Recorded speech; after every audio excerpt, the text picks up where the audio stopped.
Auya dari SMP Negeri 2 Penajam Pasar Utara, yang dimana saat ini saya duduk di bangku kelas 9 atau 3 SMP. Saya di sini akan mempresentasikan sebuah mapel, yaitu mapel ilmu pengetahuan sosial atau singkatnya IPS, yang dimana saya akan menjelaskan tentang materi keluarga berencana. Oke, cukup, tidak perlu banyak basa-basi lagi. Kita langsung ke pembahasan pertama. Pembahasan pertama ada penyuluhan tentang KB atau keluarga berencana. Saya akan menjelaskan apa sih itu KB. KB adalah suatu usaha untuk mengatur jumlah dan jarak antara kehamilan anak guna meningkatkan kesehatan dan kesejahteraan keluarga. Lanjut masuk ke pembahasan kedua, yaitu manfaat dari KB. Yang pertama, menghindari kehamilan risiko tinggi, dan yang kedua, menurunkan angka kematian ibu dan bayi. Yang ketiga, meringankan beban ekonomi keluarga, dan yang terakhir adalah membentuk keluarga bahagia sejahtera. Lanjut masuk ke pembahasan ketiga. Siapa sih yang boleh ber-KB? Ayo, siapa coba yang boleh ber-KB? Di sini akan saya jelaskan. Yang boleh ber-KB yaitu pasangan usia subur, yaitu usia 15 tahun sampai 49 tahun yang ingin menunda kehamilan, menjalankan kehamilan, atau mengakhiri kehamilan. Kita lanjut ke pembahasan keempat. Di pembahasan keempat ada yang namanya metode kontrasepsi. Akan saya jelaskan, metode kontrasepsi merupakan cara alat obat-obatan yang digunakan untuk mencegah terjadinya kehamilan antara lain: 1. Metode laktasi, dan yang kedua kondom, ketiga pil KB, keempat KB suntik, kelima implan atau susu, yang keenam IUD atau spiral, dan yang terakhir yang ketujuh adalah steril. Lanjut ke metode kelima atau metode terakhir. Sini akan saya jelaskan metode yang di atas tadi. Metode MAL atau metode amenorelaktasi.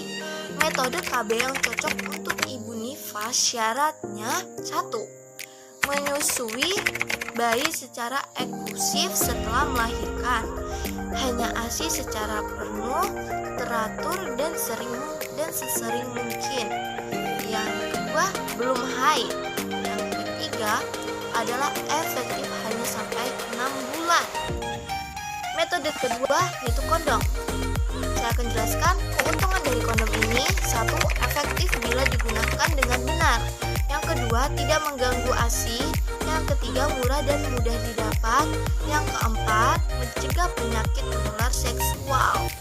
Keterbatasannya, kondom ini juga ada keterbatasannya loh. Keterbatasannya yaitu 1.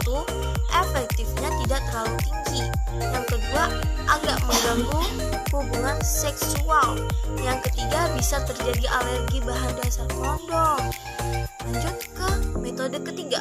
Metode ketiga yaitu pil KB. Pil KB ini yaitu 1. Efektif bila digunakan dengan benar. 2. Tidak mengganggu hubungan seksual. Yang 3. Harus diminum setiap hari. Dan terdapat 2 macam pil. Pil yang pertama adalah pil kombinasi, berisi 2 hormon, yaitu estrogen dan progesteron. Yang 1. Tidak untuk ibu menyusui, contohnya microgynon, mercilon, diane, yasmin, dan lain-lain. Yang kedua, mini pil, berisi 1 hormon, yaitu progesteron. Tidak mengganggu ASI, cocok untuk menyusui, dapat terjadi gangguan haid atau siklus haid memendek atau memanjang, tidak haid, perdarahan bercak, contoh Excluton, Nixolat, dan lain-lain. Lanjut, yang keempat ada KB suntik. Efektivitasnya tinggi, efek samping sedikit, tidak mengganggu hubungan seksual. Terdapat 2 macam. Suntik 1 bulan yaitu mengandung estrogen dan progesteron dan mengganggu produksi ASI. Oke, harus datang setiap 1 bulan untuk suntik. Dan yang kedua, suntik 3 bulan. Mengandung progesteron saja, tidak mengganggu produksi ASI, dan harus datang setiap 3 bulan untuk suntik. Lanjut, dapat terjadi gangguan haid. Dan yang kelima tadi, implan atau susuk KB. Dipasang di lengan atau bagian dalam, ada yang berisi 2 batang dan 1 batang. Efektif selama 3 tahun. Mengandung hormon progesteron, tidak mengganggu produksi ASI, dan tidak mengganggu hubungan seksual. Dapat dicabut setiap saat sesuai kebutuhan dan kembali ke suburan cepat.